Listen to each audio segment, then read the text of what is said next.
Hello, dear viewer, and welcome to a little bit of an AI overview for turning your sketches and things into more finished artworks, or at least prototype artworks.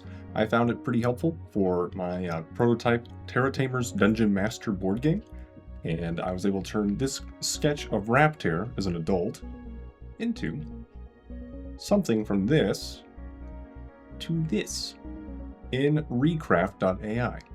I've really liked Recraft.ai in terms of what you can do with it. As you can see, if I zoom out, you can see a lot more of what I'd worked on for the board game in terms of prototype game designs. So the vision could really come together better.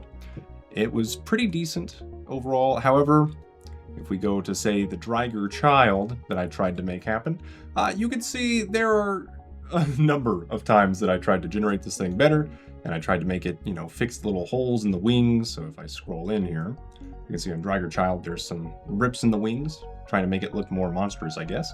And when I try to select that and things, it didn't quite work. Now, on Recraft, we can basically treat a project as a big old mood board kind of thing.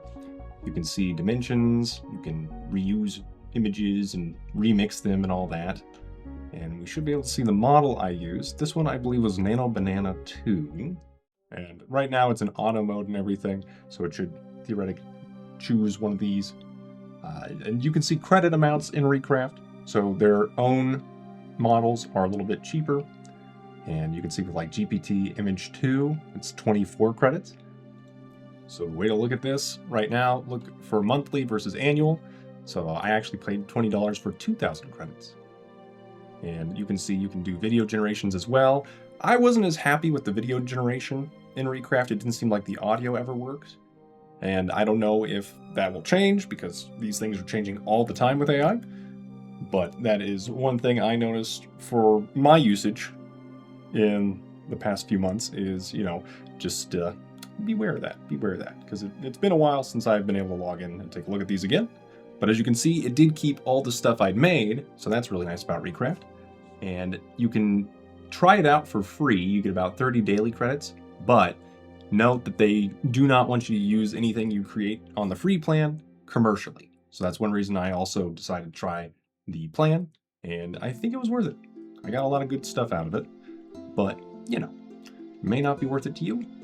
And if you have the time and energy to make your own artworks and just use these as prototypes, all the better for you. At any rate, yeah, you can do various things like the different models. There's a lot of different kinds. I'd say Nano Banana seem to do the best with reference images. And then like ChatGPT or the GPT-2 models and stuff were very nice for creating completely new things. But as you can see, with like this Raptear child, it didn't quite do exactly what I was thinking, but I did want it to render in a realistic painterly style, similar to video game splash art, and outline the subject with a green halo effect, which did work, but it would also add like a green halo, and then you'd have to select that, get rid of it. It originally made Raptor more draconic, and I wanted him to be more of a bird. And in this one, it just made him a full-on velociraptor thing, which was cool, but not quite what I wanted, right?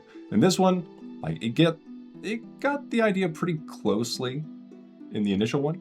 I think the pose and setting, it works pretty well here too. So I had to choose one or the other. You can always edit these, of course, in your own photo manipulation program like Photoshop, GIMP, or Krita, something like that. But yeah, as you can see, we just did this, and really it just kind of depended on the prompting and everything. But yeah, I did use Nano Banana to save credits, rather than like Nano Banana Pro. I just used a lower version of that initially, figured out what I wanted. As you can see, pretty good prototype artwork. I'll leave prompts in the video description below.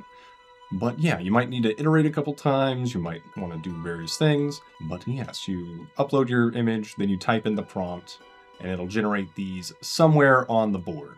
So I moved them around a lot, and so on and so forth. But yeah, I tried to make sure that when I did start this new project where I could use it commercially, I just created a new project from that beginning board and then was able to just start making stuff in here. And like Rock Kong, Kong was pretty difficult. It kept wanting to turn him into like this green-haired ape with the prompt I did.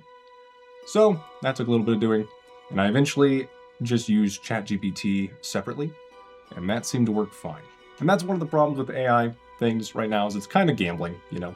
You can get some very good overall ideas, but like, yeah, it's still a bit of a gamble, which is why it's hard to say just throw money at the problem if you don't have much money.